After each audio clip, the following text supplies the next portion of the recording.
Saraya Knight, better known as Paige. Because with WWE's recent policy of assuming ownership of wrestlers' Twitch accounts, she kind of had plenty to say about the matter during an expletive-filled streaming session just yesterday as we're recording this. That would, of course, be Thursday, October 29th. I've honestly gotten to the point where I cannot deal with this company anymore, Paige said. I have to make a very important decision. I'm fucking tired, man. I broke my fucking neck twice. Twice for this company. Over fucking worked. I broke my fucking neck twice for this company. They don't realize that this community isn't just about fucking subs. I understand if they're like, you're wrestling every day and doing shows every day. But I'm an injured wrestler. I get used for media stuff sometimes. But at the end of the day, I'm in my house going fucking crazy and I need something to keep me sane. I had my neck taken away from me twice. You can't take away my Twitch too. I'm going to keep streaming. We'll see how that goes. She's just fucking laying it out there for them. Well, I mean, WWE owns her. They're not going to let her go, and she can't do anything. I understand why she's pissed. I'd say out of all people, Paige should be allowed to have her own fucking Twitch account and do what she wants and get the money from it. Obviously she didn't have a mainstream wrestling career before WWE, but she had a wrestling career before WWE, and it's like, I guess, keep doing your Twitter thing and let the courts decide. Is WWE going to take it or are you? And I can almost guarantee you the courts are going to side with Paige. Yeah, I think so. If she takes it to that. Yeah. Yeah, so keep it up. I mean, what's the worst thing they're going to do? Fire you? Then you can stream all you want. Go for it. Oh, yeah. And Paige will do just... First of all, her family owns a wrestling company, so she's fine. Yeah. She's got a huge name, so, again, even in wrestling, she's fine. She doesn't have to wrestle. Well, didn't her family close down their wrestling company after the Speaking Out movement this year? Yeah, they're closed down, but, I mean, she has work. You know what I mean? Yeah. She's never going to not have work. Oh, yeah. No, Impact, I think, is the perfect place for her. Oh, I mean, she could just be a commentator. Yeah. You know what I mean? They got Madison Rayne on Impact right now doing commentary, which I think she's okay at. It's not Madison amazing, but I know. But I think Paige would be awesome. Sure. Or for MLW with their reboot. Yeah. Well, we know Paige's neck injuries come and go. And we know your rights as a WWE performer come and go. Yeah. So I guess that means it's time for us to move on into this week's edition of Comings and Goings. As mentioned earlier, Kylie Rae no-showed Bound for Glory, and as of this recording, no one seems to know why. It's a mystery. What we can report is Fightful Select is saying that there is said to be no bad blood from Impact, and the promotion remains hopeful Rae will make a return. I think AEW did the same thing. Yeah, and I don't completely believe that statement. No bad blood. You no-showed our biggest pay-per-view of the year. And you didn't say anything about it at all? Yeah. It was noted that the promotion is leaving storyline openings for Rae to re-enter, but isn't pressuring her into doing so. The report adds that none of the talent Fightful had spoken to had heard from Rae as of Tuesday morning. At this point, I gotta say this woman's probably too unstable to sign into any contract with a wrestling company, because this is a real big repeat of something that happened less than a year ago with AEW. Is she like the female Shawn Michaels of 2020? I don't think I would call her that ever, no. Well, I mean, like the way she's, I guess, behavior-wise, maybe not in ring, but behavior-wise, like more like the female Lars Sullivan. Michaels. Well, we're gonna give you the big push. Oh, I can't do it. But Shawn Michaels did that during the 90s. He left at least 4 or 5 times during the 90s for no fucking reason. Actually, the only reason was because he was supposed to lose the belt. He just decided he'd rather leave than to actually drop it. So, I mean, it's like, that's what I'm talking about. Just the whole, let's just fucking not show, just not being reliable. Yeah. I don't know. Ever since the beginning, I look at Kylie Rae, and all I see is like a right-wing religious cult member. And so she's probably being called to action as we speak. I mean, she's a great talent. You know what I mean? Her contracts with the Church of Scientology are more binding than her contracts with Impact Wrestling. It's sad, Pasty, but you know what? Let's talk more about some positive stuff. We talked about MLW earlier. Pasty, MLW returned to taping shows this past week, putting a total of 16 weeks of TV content in the can at the Guilt nightclub in Orlando from this past Sunday to Tuesday. There should be a H in that name. That would be way better. Gilf? Yeah, no, G-H-I-L-T. Oh, Gilf. No. Well, the H Grandma, I'd like to thumb. Grandma, I'd like to. That'd be G-L-I-T-T. The fuck are you trying to say? Well, T-H. The H could be lowercase, Grandma, I'd like to thumb works perfectly with guilt, and you just literally added an H to make it worse. Well, I said G-H-I-L-T. Guilt. Which made even less fucking sense, because Grandma does not have an H in it in the whole fucking word. The fuck is going on here, Pasty? I don't know. I think this train's derailed 4 times now. I don't know how we're going to steer it back, Fat Mac. Well, let's talk about what's interesting in MLW, and that's that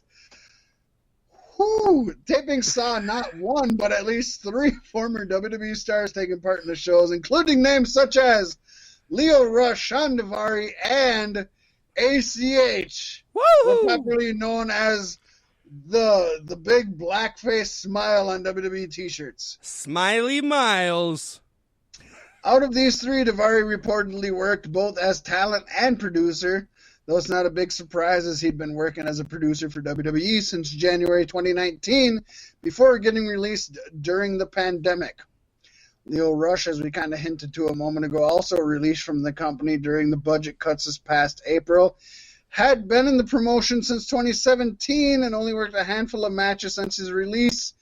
ACH, on the other hand, was released after a bit of controversy, Pasty. He originally signed with the company back in February 2019 and debuted with the ring name Jordan Miles. He was released from the promotion in November last year after accusing WWE of racism over a t-shirt design which was racist as fuck. Yeah. Nah.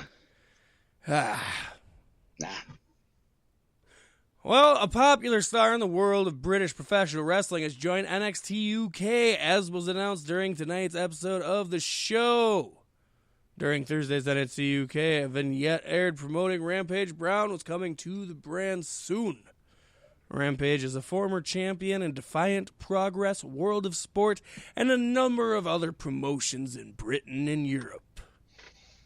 Great addition to a show that I still won't watch. Agree. Sad but true. Talking about NXT UK, a show I don't watch, is a wrestler that I enjoy watching, but am not going to start watching NXT UK to watch.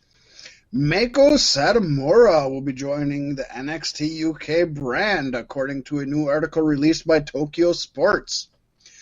The veteran wrestler will be taking on a player/coach type role. She will be winding her time down with the Sendai Girls Pro Wrestling promotion in Japan as a result, although she will continue to work matches. She will be traveling to England next month to begin work with the UK brand. The promotion currently tapes their television episodes from the BT Sports studio in London. home of BT Sports.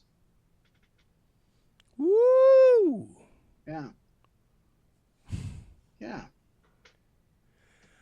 And WWE has taken to its corporate website to announce changes in management, specifically a new vice president and general manager of Asia Pacific, Carlo Nohra, which is the least funny name in WWE management. And I'm very disappointed. Some of the best, usually.